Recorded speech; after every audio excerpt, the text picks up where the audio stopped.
So good to be joined by the NFL's leading rusher, leader in yards from scrimmage, and the FedEx Ground Player of the Year. Bro, that's a hell of a trophy right there. How much does it weigh? It's at least 25 pounds. 25 pounds? It's pretty heavy. Yeah. It's pretty heavy. Like, how you supposed to get home with that? You just like toting that around. Like, Man, I've been having somebody else hold it for me. They're going to ship that to you, right? FedEx, obviously, you can't be expected to bring that through security. You know, I didn't even think about that. Yeah, like you're supposed to get that home. No, for real. Listen, man, this season, could you have imagined, because from an outside perspective, new regime coming in, a lot of rumors about your future with the Raiders, you're playing in the Hall of Fame game. Could you imagine when you were playing in the Hall of Fame game that you would be the FedEx Ground Player of the Year and have a rushing title to your credit? I knew I was going to have a crazy year after the Hall of Fame game, honestly, just because I took it personal. You know, I didn't really take the not picking up my fifth-year option personal because I felt like, you know, I was a year younger to the contract that I wanted anyways, and I feel like, you know, I was in the driver's seat of however it went, it was really on me. So I was cool with that, but I felt disrespected in the Hall of Fame game. That was kind of the, you know, the turning point for me. what do you think you showed the new regime that had seen you from afar, but now got a chance to see you up close? What did you show them that perhaps they didn't know? I mean, I could tell by week 3, man. I mean, I feel like, you know, they Patriots guys, and, you know, they always running back by community. But I really didn't do that this year. You know, I was kind of the guy. So I feel like they kind of, you know, seeing, you know, how I went about business, you know, on a day-to-day basis, and how I carried myself, and, you know, the love that I actually got for the game, and, you know, the attention to detail that I put into the game. So I think that's the thing that they learned the most. And listen, they're going to learn the hard way now because you didn't quite bet on yourself as much as they bet against you by not picking up that option. Now you go into free agency. They're either going to have to break you off with a big bag or tag you to some $10 million now that you're a first-team All-Pro and Russian champion. I'm telling you, and I'm mad at them because it's like, I didn't draft you in fantasy because they're running you in the Hall of Fame game. I'm thinking, oh, you know what, I'm not going to draft Josh Jacobs. Dude out here bringing people championships. But back to the contract, I've seen you on record as saying that it's got to make sense for you. What does make sense mean? What does that look like in terms of a long-term deal? Like, man, like I want to be a Raider, you know. You can't ask me to come back and, you know, you don't know who, you know, the quarterbacks are going to be, and you don't know, you know, get some more guys on defense and some more guys up front and things like that, and I'll be okay, you know, taking less. But, like, you can't expect me and Tay to be the guys, but then not want to pay me that way. So, like, for me, that's what I mean. Like, if you come with the right number, I ain't saying it just got to be the craziest, but if you come with the right number and I don't feel disrespected and it makes sense, then I'm for it. You've had enough of the disrespect. You played him in the Hall of Fame game, did pick up his 50 option. Yeah, that's done. I didn't already, you know, I already got it all in my head, you know, so we'll see how it play out. Please help us understand the season, the Raiders season. I mean, it was all over the place, but what's your assessment of it? Man, if you think about it, we lost every game that we lost besides 2, we lost by a touchdown or less. I mean, less than a touchdown. So, you know, that just lets you know that you know, we right there on the cusp of being a great team. But, you know, the great teams learn how to finish, you know, the games out.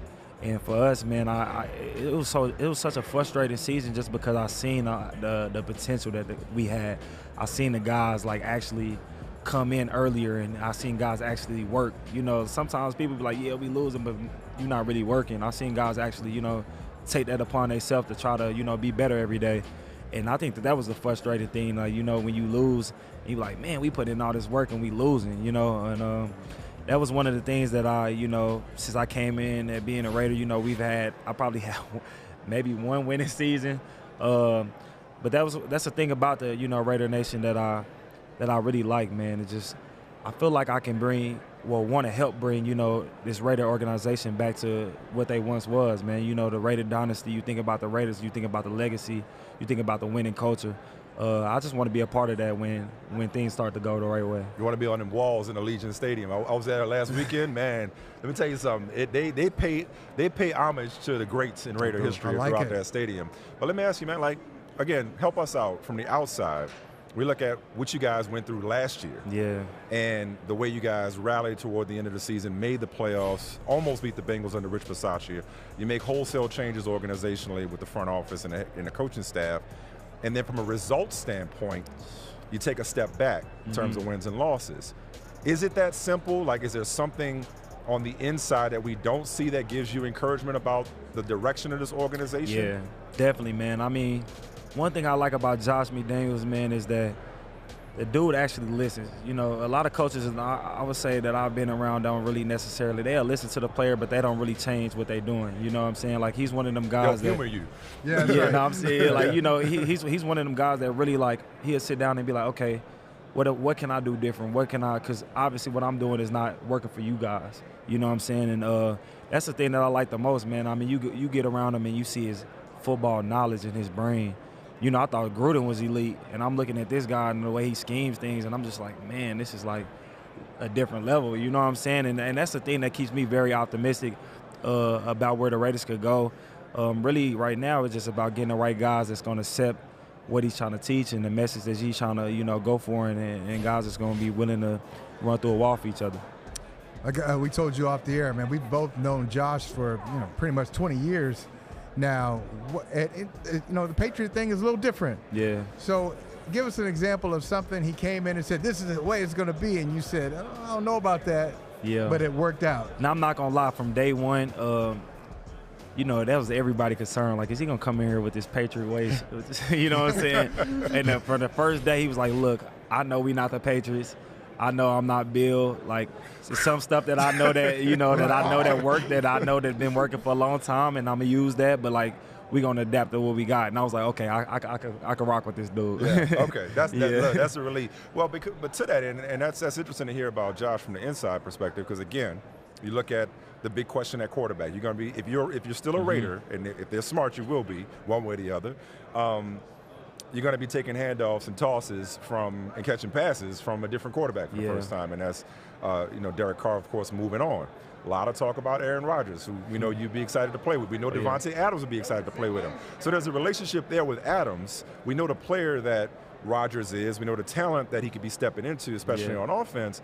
But it doesn't seem like on the surface Rodgers and McDaniels would be a match, given the type of autonomy and authority that Rodgers has had in Green Bay and the system that Josh runs. Or is that a mistake to assume that? It's definitely a mistake. Okay. It's definitely a mistake. I say that because you got to understand, like, Josh is one of them guys, if you work your butt off and you do things right, you get a little bit more leeway than what people think.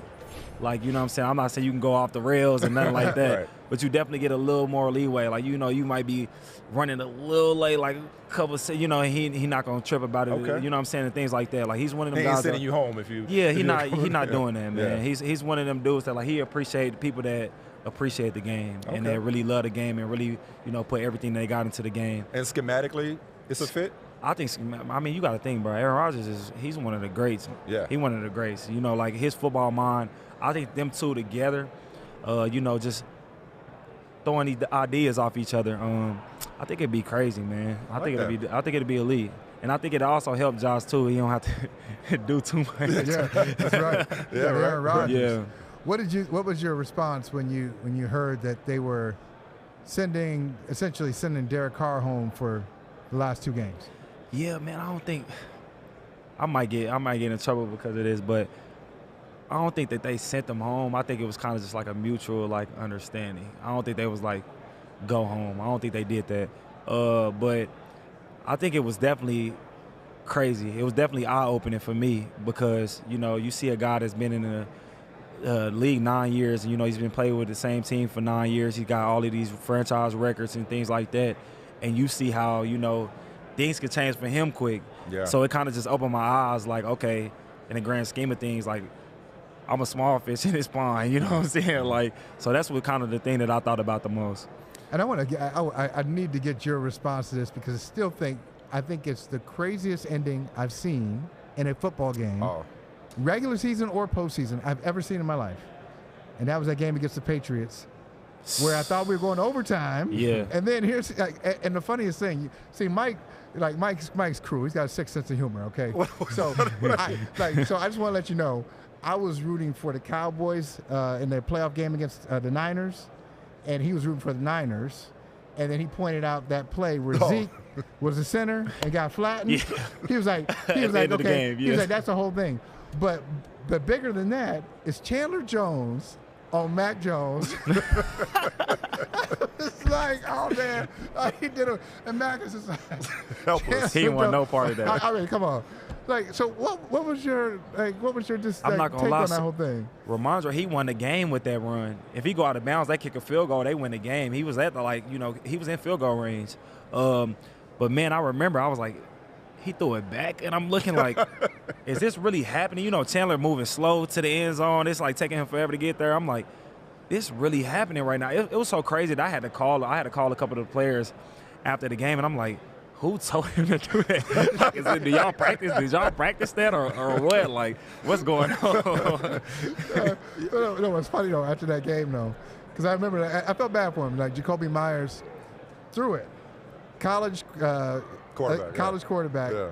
But I knew it was really screwed up when he said, yeah. They asked him. He said, what happened, man? He said, I thought I saw Mac open. I'm like, that's a quarterback.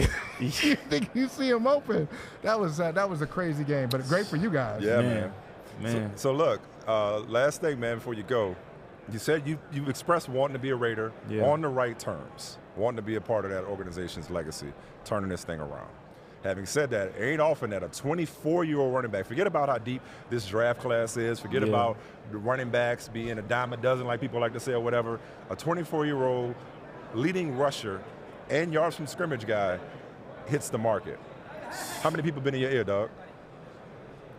Everybody. Oh yeah. I'm not gonna lie. It's been a lot of people, a lot of teams too. So we'll see how it play out. You're not gonna be unemployed, is what you're telling me. No, most definitely. I love it. All right, hey, Josh Jacobs, congratulations, man. Seriously, that's a hell of a story. I from appreciate that Hall it. of Fame game to going down in history. 2023's leading rusher, first team All-Pro. Talk to FedEx. Yards from scrimmage, FedEx Brown Player of the Year, man. Here's to many more. Appreciate you, Oh man. yeah, man. Appreciate Good you. to meet Thank you. you, man. Thank you, Josh. Yeah, for sure. All right.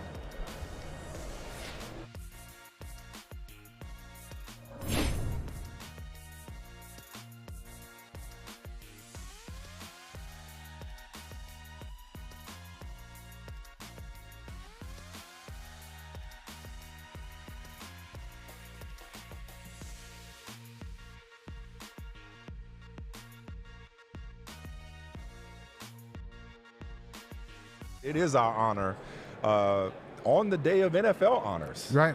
To be joined by future Hall of Famer, 3-time Defensive Player of the Year, Walter Payton Man of the Year, one of the greatest players of all time, J.J. Watt. Congratulations, man. Thank you, Congratulations. man. I appreciate you guys having me. Thanks It's for so having good to see you, man. We got a lot to talk to you about. Fatherhood primarily. Yes. That's our favorite subject. It Welcome is. to that club. Yeah. me. Thank you. Glad It's to be about the only here. thing we got in common with you. Glad to be here. Because we're nowhere near the best at what we do the way you are, man. But actually, first thing, let's get you in the prediction business, shall we?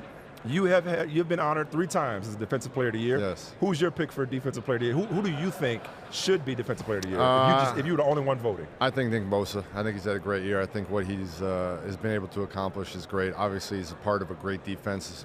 D'Amico Ryans is the coordinator now with us down in Houston, which is great. But I think Bosa's had a great year. And what is it, and as Mike said, you've done it 3 times. So there's a special insight that you have that we don't.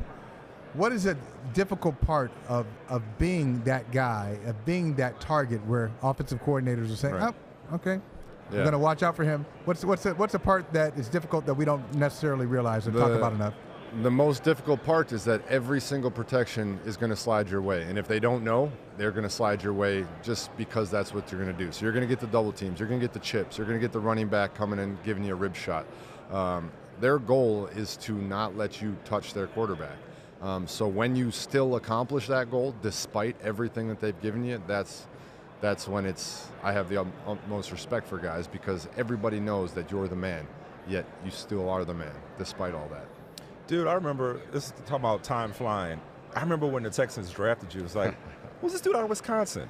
Like, you raised a few eyebrows were raised when they took you in round 1, and it's like you're such a self-made success story. I appreciate it. What was the secret, or just the key to you becoming the player that you became and getting better and better and just becoming a dominant force in the league? Well, I think first of all, I was self-made by a whole lot of good people helping me out. I was self-made with a ton of people, coaches, parents, teammates, mentors helping me out along the way. But then I think it was just daily commitment. I mean, it was just, I'm a big believer in if you have a huge goal, break it down into digestible chunks and then just eat one chunk at a time. And every single day I try and eat a little chunk of that and try and get one step closer to my goal. And over the course of 12 years, it turned out to be an all right career. Speaking of that village, man, what they feed y'all in the White House? Because I mean, it's one thing for brothers to make the NFL, it's another one altogether for them to dominate the NFL. Yeah, we would go through a gallon of milk a day. We would eat a whole lot of PB&J sandwiches, and our parents made sure that we knew that you're a growing boy. Put some food in that body. Awesome. You know, I got to tell you this. I sometimes work with former Patriot Ted Johnson. Yeah. Ted said he did radio in Houston for a while. Yeah. He's a teammate of Tom Brady's. He said, I got to tell you, the best player I've ever seen is J.J. Watt. I appreciate so that. I played with Brady, but J.J. Watt is the best player I've ever seen. So when you hear that, then go back to maybe high school J.J. Watt or, you know, first year in college J.J. Watt. What was your outlook for yourself?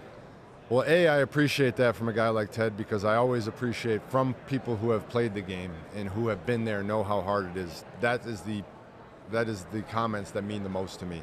But I mean, if you went back and told high school me that I'd be sitting here doing this and after a 12-year NFL career, I would say, okay, what's the catch? Like what? I wouldn't believe you. And so that's why I'm so thankful and I'm so grateful and I have so much love in my heart. And it doesn't matter to me. It still stings that I don't have a Super Bowl, but at the end of the day, it doesn't define me, and I'm thankful for everything that I've gotten because I lived out a dream. Before we go any further, let's talk about why you're here. You're here on behalf of Verizon. What are you doing with them? So Verizon's the official 5G partner of the National Football League, and what they've done, I'm not sure if you've ever been on an NFL sideline, but obviously our headsets and everything, it's fascinating. They're kind of like walkie-talkies. They sound like a little like shaky like walkie-talkies, and I've always wondered like, we're the NFL. So Verizon stepped in. They basically took over all the coach-to-coach communications, and it's all now crystal clear, and everybody can hear everything clear. So there's no more excuses like if a coach doesn't call a timeout. So it's all Verizon's taking care of it. They've made it ironclad, and that coach-to-coach communication is going to be key. That's awesome. You're going to be joining in about 5 years that exclusive club. Get that gold jacket. But we were talking before the show about the club that you are in with us now, our favorite club, which is the Dad Club. Congratulations. Thank you very much. 3-month-old son now. Thank you. Describe what it feels like. And we know the answer, but I just want to not be with him right now. Oh, I mean, you guys know better than anybody. Like, it is the moment I walk back in that door, and he's now at that age, 3 months, where he can tell my voice and he knows who's in the room, and that smile pops. I mean, that's better than anything I could ever have in my entire life. So it's, I had him in, we had him in October, and I played 10 games since he's been born. I had 10 sacks in 10 games, and that's no coincidence. Like, it changes your life. It changes your outlook. It changes everything. So I can't wait to spend more time with him, man. I was saying to you earlier, like, you seem at peace, you seem happy with your decision. It's like a lot of times you got to make up for lost time. It's the perfect time for you to walk away. And I know that's part of your decision because now you get to experience everything with him. Yes, I'm very much looking forward to that. I now have plenty of time for it. What tips you guys got? Give me some. What do you guys got?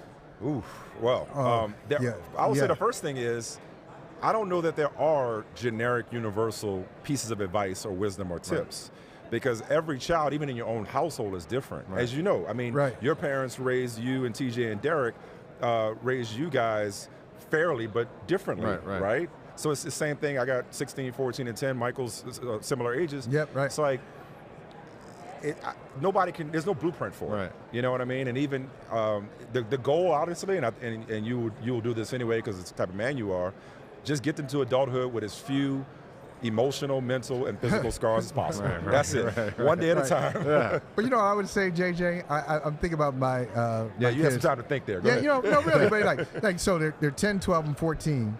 And part of the reason I'm rushing to get back because I keep getting phone calls about, this is what your son, this is what one son did. This is what. But I would say enjoy the process of getting to know your child. Yeah. Because we never talk about this. Like, oh, congratulations, you have a child. This is a child, the child looks like you, but you don't know the child and the child doesn't know you. Right. So we always assume, okay, yeah, it's your kid. Yes, it is. Yeah. But you don't know anything about this person. This person doesn't know anything about you. person is getting to know you, Right. but you get to know them too. Yeah. And it's so much fun because you'll it's- you'll get to, oh wow, this is what you like. Yes. And you're gonna make mistakes. That's the joy of it to me. If you're gonna make mistakes and you're growing as a person too, Right. while they're growing Right. and you're evolving as a person. And one thing too is like, as much as I appreciate how my parents raised me and Michael appreciates how his parents raised you and yours did a great job, it's like, you're gonna wanna do some things differently. There's some things that aren't gonna work for Right. you that you turned out Right. great, but it's not gonna work for you and your child in that relationship. Right. Certain things you may not incorporate into your parenting style. My wife and I were talking about this the other day. It's pretty wild that you have a child, you're at the hospital for day, 2 days, and then you go home and it's just figure it out. Good luck. Just figure it out. Like there's nobody Sink checking or in. Like swim. I got my parents stopped Yeah. by and stuff, but if nobody stopped by, if my parents didn't come to town or her parents didn't come to town, you're figuring life out on your own, man. That's That right. is a crazy Yeah. concept. Somebody just hand you a human and said, go ahead. And you and your wife, your marriage, I'm sure it's already changed. Oh, yeah. It's pre-kids, and now it's a completely Right. different relationship Right. with you two. Right. I shouldn't say this on camera. I barely remember, because we had our first child before our first anniversary. Okay. So we've almost always been parents, Right. Sarah and I, since Right. we have been together. And so it's, everything different. changes. Oh, Yeah. but it's a beautiful thing in And its then own wait till right. you're playing because zone. you see your And you have more. Yeah. I'm not ready for those man days. to man, I should say, yeah. But so that's what another beautiful aspect though is because now I see my wife as a mother and I Yeah. see how she loves him and how she takes care of him, and that makes me love her in a whole new way and in a whole different dynamic than it just adds to it. It's incredible. Yeah. Yeah, it's so much fun. Hearing that hospital story is great because they do a great job, right? Yes. Everything, okay. Yes. We'll take your child. Hey, would you like some sleep? We'll take it. And then and then it's it. You're like, oh, wait a minute. Where are those ice chips again? And the apple juice and all and the you nice start getting scared and like he'll miss a breath or he'll skip a breath and you're like, wait, is that normal? Like Right. hey, Yeah. he's coughing. Oh, Like, is yeah. that normal? Yeah. Like in the hospital, you can ask him. Hey, Yeah. they're like, yeah, just calm down, Dad. Yeah. But then you get home and all of a sudden you're freaking out about And every little thing. like, why are you still screaming? It's like, oh, you haven't pooped in a while. Yes. Something like Yes. that. Oh, I forgot. I have to feed you. You're Yes. the one. Yeah, you Or need to eat. This idiot right here, I remember one time I was trying to put my son to sleep at night. My wife's like, you got all the lights on. like he's not going to sleep because you're watching television with the light on. Of course he's not closing his eyes. So anyway. And this is a perfect time for you too, because at some point, your child is gonna be like, wait a minute, you played? Yeah, I'm not. That's why I retired when I did, so that I can show him my last season and be like, your dad had 12.5 sacks. He's good. Like I don't want him to click on YouTube and be like, Dad, you sucked in your last season. Like I want him to be able to see something good. What are some of your, besides parenthood, what are some of your passions in the next chapter of your life?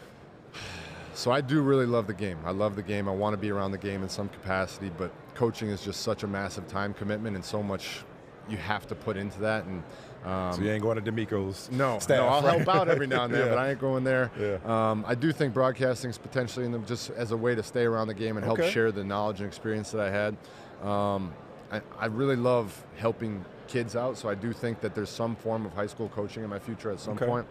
But other than that, man, I really want to relax and enjoy myself. For my whole life, I've been working Yeah. every year for the season, and so Yeah. now I want to go golf. I want to travel. I want to spend time with my wife and son. I want to go watch my brother's games. I want to see what the month of August is like. Training camp is That's every so August. cool. I haven't had Yeah. a month of August. It's so. a whole new life. Well, Yeah. listen, man, if you got some free time, Come on and by. Yeah. every weekday, Monday through Friday, I appreciate 3 it. to 4 Eastern on Peacock, there's I a chair appreciate waiting it. for you. I love Yeah. it. Well, thank you Anytime. guys. We can Yeah. talk I about appreciate it. We'll do fatherhood. dad talk every week. Let's Oh, yeah. do it. I love Keep it. us posted. And I love thought it. of some more stuff, but we don't have time. If it's more J.J. stuff, we can Watt, share with you. 3-time Defensive Thank Player of you. the Year, Yeah. Man of the Year, future Hall of Famer, and Hall of Fame dad in the making. Thank you, guys. Appreciate you, brother. man. Thank you so much. Thank you, man. Appreciate All you, right, man. Thank you, guys. I mean, we all knew that Aidan Hutchinson was the man at Michigan. That's why he was the number 2 overall pick by the Detroit Lions. But when Aidan Hutchinson broke down Billie Jean in the rookie show on Hard Knocks, long before he put up 9.5 sacks and 3 interceptions as a rookie, en route to being named the 2022 Pepsi Zero Sugar Rookie of the Year, he was my Rookie of the Year. I was like, that's my rookie right there. And you got the crowd. Look at the crowd. You I want the crowd? mean- I mean, they're dancing. That was the moment of the show, one of the greatest moments in show's history. I have not seen anybody since MJ kill Billie Jean like that. You must crush karaoke, Aidan. I had to deliver. I'm not going to go up there and get booed by the crowd. You know, my one goal was you're not getting booed. Whatever you do, whatever song you pick, you got them out their seats. Booed, you know, if you didn't win them over before, I mean, you know, you're a great teammate. Yeah, I'm sure you won them over long before that, but that had to secure it right there. Man, that was great. I can't tell you how happy I was to get that over with. The stress, that was worse than learning the playbook. Learn that song because no one really knows what he says. Like leading up to Billie Jean. Yeah, like no one knows what he says. You got all the nuggets in there and all the like. How many times? How long did it take you to get it? How many plays and replays? I actually had an epiphany about 3 days before I sung it because I was like, I don't know what to sing. I'm gonna get booed. I don't know. Who picked the song?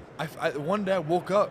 We're in camp. I woke up. I'm like, dude, Michael Jackson. Who doesn't love Michael Jackson? Like, it doesn't matter who you are, what you like. Everybody loves Mike. Bringing people together. Yeah, uniting the locker room. Everybody loves Mike. So yeah, look at him. Look at this guy. But wait a second though. But you make that decision to say I'm gonna perform Billie Jean. Yeah. And how old are you? 22. It's like, first of all, you were raised right. Yeah. That's another thing. I mean, you're talking from a 22, you're like, because you know these kids nowadays. But my point is that was bold. Yeah. There was a downside. There was a risky decision. Yeah. Why not go with something easy? Why, like, what made you say I'm gonna go big and I'm gonna go Billie Jean? So we can get something like that reaction. Because if you go small, you're not gonna get that. I've never seen that though. That was unique. That whole crowd reaction. That was best case scenario for me going into it. I was like, if the crowd starts getting into it, that's how I know Dude, we did it right. You had the moves. And they were pushing you. They started pushing you a little bit. Then you see the towel. The thing is, when you see the towel, you start getting more into it a little bit. You know? All I know is, man, I want you on my team, and I want to party with Aidan Hutchinson. I want to hang out with you. But, but what we didn't tell you from the start, this is true. We got receipts. Do you know the team of Brother from Another? The team for Brother from Another is the Detroit Lions. Really? The official team of Brother from Another. Yes. Wow. Really? Yes. I love that. We got so excited. We got so excited watching you guys. And we're not from Detroit. Yeah. We're not from Detroit. And he's an Ohio State guy. Yeah. I'm sorry. I probably should have left that. You didn't have to say that. I'm going to pretend like I don't even know. No, because I shockingly, I'm a little humbled the last couple of years. Because I talk so much trash. I talk so much trash. I talk so much trash. Even this year, I was talking trash. So I got nothing to say. Michigan. It's okay. We're not talking about that. We're talking about Hail to the Detroit. Yeah. Hail to the victors. Whoa. Really? Valiant. Okay. Wow. Thank you. Okay. But that's we nice. watched the ascent of the Detroit Lions. Yeah. And we were like, we're just on board, man. Yeah. We just think that you guys are going to some incredible places. I think so too, man. We were so down bad at that middle point in the season, sitting at 1-6, like all the hype we had. It was like we kind of just came together, man. We got real with each other and just talking it out, dude, and saying how we feel. What'd y'all say? What were those conversations like? Take us inside of that. It was we kind of came together as a defense specifically, not so much full team, and we were just kind of saying like not necessarily who we thought was making the mistakes, but just taking accountability personally, like everybody taking their own accountability, because obviously you can't blame it all on one person. So everyone was kind of just taking accountability for their mistakes, and after that something clicked. We go on a 6-game win streak that next week, and those been the following weeks, and like ever since that moment, we've been rolling. Dude, how electric was the end of the season, not just within the facility, within the building, just within the community. Yeah. When obviously, you didn't make the playoffs, but it went for like a trying. Yeah. Like just to be in the hunt, for the Lions to be in the hunt down the stretch like that. It was ridiculous. Even playing in that Lambeau game, knowing we can't go to the playoffs because the Rams lost. Right, but y'all ain't going either. But that's what I'm saying. But if we can't go, you can't go either then, because that's unfair now. Yeah. But even after that game ended, and I did a little NBC interview, and literally there were so many Detroit fans there, and like we're not going to the play, like our season's over, but they were so I don't even know how to put it. They were so ecstatic, and even though we're like our season's over, but that's how that's that Detroit pride coming through. Like as long as you beat the Packers, you beat Aaron Rodgers, that's all people really care about. Y'all sent that man to a dark place. Come on, I mean, literally. listen, man. What? Yeah. You really can't make this up. Most of the time, most of the pre-draft process thought it was going to be Hutchinson to the Jaguars, and what would the Lions do at number 2? And then we start getting word that the Jaguars are going to take Walker. Right. What was your thought when you started to hear that? I mean, it's almost crazy. like it's right there in front of you. Oh, my God, can I play for them? I know. I thought I was going to Jacksonville for 3 months. A week before the draft comes, my agent calls me. He's like, hey, I think Jacksonville's going to pass on you. I'm like, what? I don't even know what happened. But he was like, I think you're going to Detroit. I'm like, are you freaking? So at that point, I kind of blocked Detroit out. But now they said I might be going there. I'm like, oh, shoot. Like, let's go, dude. I was lit because I love Michigan, dude. And I love the fact that I can stay there now and be close to my family too. Yeah. So, dude, I was so pumped. And then draft day obviously comes and I get picked. It was perfect storybook. Well, and not just get picked. You make this immediate impression, this immediate impact. Start to, turn the culture around. Yeah. We were talking earlier about this is your second Super Bowl Radio Row Media Center kind of tour experience. This time last year, you were about to enter into that draft process. Right. You were introducing yourself to the NFL universe, coming from Michigan or what have you. Obviously, a lot of people familiar with your work there, but never what if you could kind of put into words what this time a year ago, being in interviews like this, coming out of Michigan to now. Being the 2022 Pepsi Zero Sugar Rookie of the Year, and just everything in between. How would you describe this year for you? No doubt. I mean, in that time last year, there was just a lot of uncertainty, a lot of anxiety because you got the combine coming up, you got the draft. You don't know, it's just kind of nerve-wracking, And now I feel like I'm in this position where I've solidified, I've showed people what I can do, and that I am about all of that, and I'm here, and I'm here to stay for a while, and now I'm just so dialed in and locked in for year 2 now. After showing what I can do, that was just a little dabble. That was just a little appetizer of what's to come. So I can't freaking wait. Well, you know what you should do? I feel like that's got to be a tradition. Going back to the Billie Jean. Yeah. So next year, maybe a Smooth Criminal. Yeah. Maybe do the lean. Or something. Right. You know what I'm saying? Right. You got so much material. I know. I mean, I never you got went a on the whole television. catalog. One of those. I mean, I think that's good luck. Every year you got to start kick off the year with that. I did it. I was a rookie. No, you're right. I'm done with that. All right, nowhere to go but down, right? Hey, Rook, go up there. Yeah, rookie class. Do it. What are your thoughts going into NFL honors tonight? Yeah, I mean, I'm fired up to dress up in a suit and put some nice shoes on. We know you can clean up nice. You saw that in the draft. Yeah. And then, first NFL honors and going for the Defensive Rookie of the Year now. So, shoot, let's do it. When you say you just gave a little taste, you had interceptions. I didn't know interceptions would be in your repertoire. I didn't think so either. Yeah. To be honest with you. So yeah. I think we're used to you going forward. I looked this up. I think the leading interceptor for the Kansas City Chiefs had 3 picks this year. Wow. So and that was a defensive back. Yeah. So where did that come from? I mean, you had, and they were not just interceptions; they were some dramatic ones. Oh yeah. One you had was just amazing, right near the goal line. Yeah. It was kind of crazy, man. I mean, I played tight end in high school, so I've always had some natural soft hands. And then, get to the NFL, I don't know. It's a Michael Jackson kick, and it was part of your celebration, too. Yeah. And then, I don't know. Interceptions are very weird, a lot of them just being in the right place at the right time and then making the play. And I made, every time I was in that position, I made the play. And, that's pretty much it. They're rare for somebody from your position. Which one you like better, sacks or interceptions? I think sacks are more gratifying, but the picks are just they feel some type of way because you feel like you're not supposed to. That's not really your job. Right. Y'all know I had it like that. Right. It's kind of like performing Billie Jean. Yeah, it's like a little thing you got in the bag that nobody thought you had. Yeah. So what should we expect? You said there's more coming, so it was just a little taste. So what's on the menu that we haven't seen that you think you can show the world? I don't know. That's for next year to tell. Okay. You can see that menu for next year. It should be coming out. I can't imagine talking about repertoire, even just the moves. Yeah. You've seen NFL offensive tackles. Dude, it's gonna be scary. It's gonna be scary. I can't wait. I can't freaking wait. You're in partnership with, we mentioned Pepsi Zero Sugar, also Carnival Cruise. Tell us about that. Yeah. So I'm coming here on behalf of Pepsi Zero Sugar and Carnival Cruise, and they're actually gifting me a cruise for winning this award. Oh yeah. So I got a cruise with a +1, and in this off season at some point. So I got to whoever's nicer to me. You're a Buckeye, so it's looking like I know. I mean, I just knew I had no shot. Once I was going to try to hide that. He just brought it out. I was going to, He knew about the cruise. That's why. I'm sure you got plenty of plus ones. Next one. That's right. We'll hang out the next one. Right. We'll karaoke together. No doubt. What is your go-to karaoke song? If it's not Billie Jean, I've never really done karaoke before this. But you've done it since. Because now no, I haven't even done it since. You've never done karaoke? People have asked me to reenact Billie Jean, but no, you don't do it?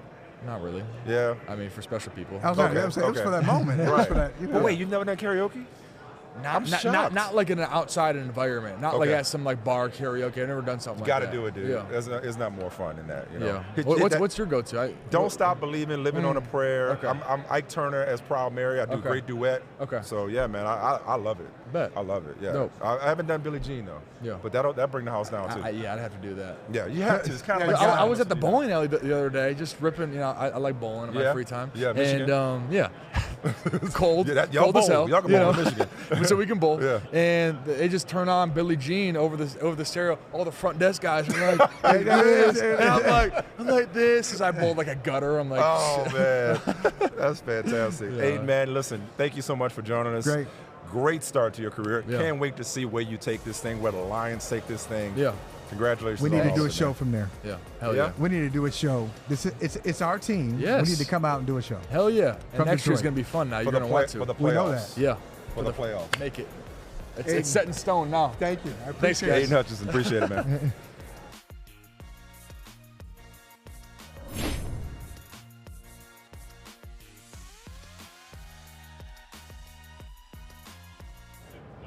All right, guys, the moment of truth has arrived. It is Friday, 48 hours before the Super Bowl. I think predictions are predictable and boring, and I'm not really entertained by them. Not to mention, I know where y'all stand. You, come to find out this week, are an Eagles fan, so I know you're picking Philadelphia. You have been an Eagles fan for most of the year, so I know you're picking Philadelphia. Eagles fan for the playoffs. For the playoffs, okay. Especially against San Francisco. Good timing, yes. Especially. Good timing. I'm not going to go with predictions, but I'm going to ask you this because we're all storytellers, and I don't know a better storyteller than you, Michael. So two-part. I bet you do. But anyway, go ahead. Two-part question. Yeah. Double barrel, two-part question. Double I'm breaking my own rule, breaking Sawatsky's rule. What to you is the biggest of many storylines going into Super Bowl 57, and what will be the biggest storyline coming out of Super Bowl 57? Biggest story going in is the potential coronation of Patrick Mahomes as next in line. It was poetic. Tom Brady retired before the Super Bowl. And could anybody be the next Tom Brady? Could anybody do what Belichick and Brady did? And so here you have Reed and Mahomes. Patrick Mahomes added to his legend in the AFC Championship game, playing on a high ankle sprain. And he's already been to a Super Bowl. He's been at two. He has won a championship already. He got a Super Bowl MVP. If he wins this one, now we're starting to talk, okay, how far can this go? He's not even close. Feels like we've already been having that conversation, right? But now it's like, here he is. Here it is, the moment. Yeah. Coming out? That's coming. That's coming going out, in. Coming out. Coming out. Since you're picking Eagles. It's going to be the Philadelphia Eagles being able to. I think it's pretty impressive. For my 49ers hatred aside, sports hatred. They will be a team that has won 2 championships, 2 different quarterbacks, 2 different head coaches in a 5-year span with 2 different approaches. They have some leftover players from the 2017 Super Bowl champions, a few of them, but this is a new batch. This is a new approach. And I think Jalen Hurts and the Eagles will cap it. I don't think Hurts, you don't like predictions, but just I can't help myself. You got to, yeah. Can't help myself. I don't think Hurts is going to be the MVP. Okay. Natalie and Mike. But I think Hurts is going to be a significant part of this game when Philadelphia does win it.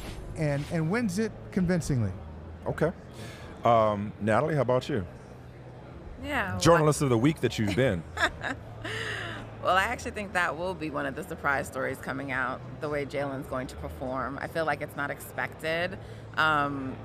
Philadelphia has like a great team all around, right? And so we had Kai Williams on Key, and she was saying that, they're going to win it in the trenches. A lot of people have been talking about that. Just talking about, all around everything that they have. And so I think like the way everyone talks about, or I hear many talking about this matchup, is Pat Mahomes and what he's going to do to uplift the Chiefs. But then when they talk about the Eagles, it's like, oh, well, you know, Jalen doesn't have to do much. And also, he's also coming off an injury. I just want to remind people because like that's being overlooked. So I think he's going to be the surprise story. I think he's going to rise to the occasion and surprise people when they get that victory. And what would you say has been the storyline of this week, or the biggest storyline coming into the game for you? Yeah, for me, I do think it is the historical significance of the two black quarterbacks. Yep. No, Yeah. I agree, and that's where I want to take it. I wanted to get one last word in on that, because I think back to what black quarterbacks have meant to the history of this game, as in professional football in America, and this game, the Super Bowl. And the first Super Bowl that I ever watched was Super Bowl 22. That was your first one? That was the first one I ever watched. Wow. Because that would have been January of 1988, following the 87 season. Wow. And I would have been 8 years old, going on 9. And I watched it because I had an aunt who made sure that I watched Doug Williams perform as the starting quarterback and the eventual Super Bowl MVP, throwing 4 touchdown passes for the then Washington Redskins, where we don't say anymore, and making history. And not just making history, but making history at the expense of the quote-unquote prototypical quarterback for that time, and maybe all time, John Elway.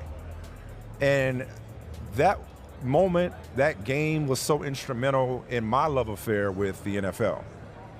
And Jalen Hurts alluded to this, and he was speaking more in general, but he alluded to this when he gave that thoughtful answer to your thoughtful question the other day about kids watching. And I think about the kids that are going to watch these two quarterbacks perform in the Super Bowl. One of them win it. One of them more than likely become MVP and go to Disney World. And this is going to be normal for them. Like right now, and I've been saying this all week, and it's not in no way to diminish the significance or the milestone nature of this, but this isn't a watershed moment because black quarterbacks are so commonplace, and black quarterbacks thriving is so commonplace in today's NFL. The best quarterbacks in the league, many of them are black, if not multiracial. The highest paid, the most high profile, Patrick Mahomes is already the face of the league. You know, the game is played in a way that when black quarterbacks were playing it this way, it was frowned upon. Yeah. So the game has evolved as such to where we're past proving when it comes to black quarterbacks. We're past the point of a black quarterback success on the biggest stage in American sports and maybe American pop culture being somehow a watershed moment or a time that is going to change hearts and minds about whether or not a black quarterback can be successful at the highest level. We know that, and if you don't know that, you're probably somewhere unemployed at this point. Now, that doesn't mean the conversation around black quarterbacks has evolved all that much. Right. There's still double standards. Welcome to America. There's still double standards. There's still coded language. There's still racism involved with how they're covered, how they're conversed about, how the commentary around them. That's any of us in any walk of life in this country. But when it comes to the opportunity, and when it comes to being compensated, and being held up as faces of franchises, if not the league, black quarterbacks are already there. But some little kids are going to watch this game that has never watched football before, like Michael Smith back in 1988, that's never watched football before. And their love affair with this game is going to be colored, pun intended, by there being 2 black quarterbacks in the Super Bowl. And they're going to say, oh yeah, that's normal to me. I can do that. Or this is all I know is black quarterbacks. Whereas once upon a time, to see a black quarterback on this game was rare, whether it was McNair, whether it was Cam, whether it was McNabb, or Russell Wilson, or it was like, oh, a black quarterback. A lot of them, Randall, Dante Culpepper. Because why did you become a Philadelphia Eagles fan? You ain't from Philadelphia. Why did you become a Philadelphia Eagles fan? Because of their history and legacy of black quarterbacks. You know? Well, I think it's there are many layers to the story, and I think inspiration clearly is one of the big parts of it. Inspiration will happen. It happened for me watching Washington beat down Denver. I remember Denver got off to a 10-zip lead. Yeah, and then 35-10. And then Washington just shut them down after that. And Doug Williams and I think it was Tim Smith Yeah, Sammy Smith. Yeah, 200 ran for yards. 200 yeah. yards. And so there was so much inspiration, so much awe for me. I was in high school. I hadn't seen that before. I remember Public Enemy, Flavor Flav talking about, we got a black quarterback in the Super Bowl. Now take that. You know, it was like a whole thing. It was like a lot of pride over this moment. So inspiration will happen. But I think the other thing, and this is not something I necessarily am excited about as a parent, with inspiration, there may come revelation too. Bars. Because now you've watched this as a kid, and you see that this is possible. Now you're going to start, your eyes are open to some of the other inconsistencies. Right, head coaching.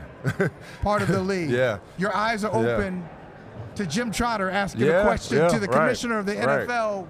Do you have a problem? Is there some kind of discomfort with black leadership? Yeah, right. Your eyes are open, whatever the Indianapolis Colts are going to do with their head coaching position. We've come so far, but it just illuminates how far we got to go. And what happened now that Steve Wilkes is a defensive coordinator and Brian Flores is a defensive coordinator. So yes, that inspiration will also open some eyes. That's and now real. I like that. I like that. And it should not just be from children of color. We have not arrived. We're on our way, though. So I'll wrap it up with answering my own question. So that's the story going in for me. Coming out, you mentioned coordination and conversation about the quarterback for the Kansas City Chiefs. I'm picking the Chiefs. I've gone back and forth because I agree that the physicality of the Philadelphia Eagles on both lines, offensive and defensive, that's going to be a lot. But I'm going to pick the Chiefs. I think a kingdom becomes a dynasty. And Andy Reid enters into that pantheon of all-time great coaches. I mean, it's hard to pass Belichick. He's not there? Well, I think he's there, but I don't know if he's mainstream there. I don't know if he's constantly, brought up in the Lombardi and Landry and Paul Brown and Bill Belichick and Parcells. I don't know, but not just winning a Super Bowl, which he's already done with. Or excuse me, he's taken 2 teams to the Super Bowl. I beg your pardon. Won it with the second team. Now going to beat his former team, so there's some full circle closure there. I think now being a multiple Super Bowl champion, which I think he will be after Sunday, puts Andy Reid on a different level. And look at the way he's evolved with the game, the quarterback whisperer he's been, the quarterbacks he's developed, that he's won with. A name that doesn't come up enough when it comes to all-time great coaches in my mind is Joe Gibbs. We mentioned Doug Williams. Joe Gibbs, 3 Super Bowls, 3 quarterbacks, 3 running backs. Andy Reid, the success he's had with Donovan and Michael and Alex and Patrick. The offense, he's been at the avant-garde, at the forefront of offensive ingenuity and evolution in the NFL. Andy Reid, man, I think he's going to be a big conversation once the Chiefs, beat y'all Eagles, and a kingdom, like I said, becomes a dynasty. Okay. But by the way, it doesn't become a dynasty until you get your third. Oh, is that the rule? Yeah, third. Three for a dynasty in a short span. Okay. That's for a dynasty. And then for an all-time GOAT, to be on the GOAT farm for a quarterback, 4. Okay. So if the Chiefs win, Mahomes will be halfway to the GOAT farm. Well, speaking of 3, I kind of like this little 3-way thing we got going here. I enjoyed it. Thank you. Thank y'all. Thanks for hanging out.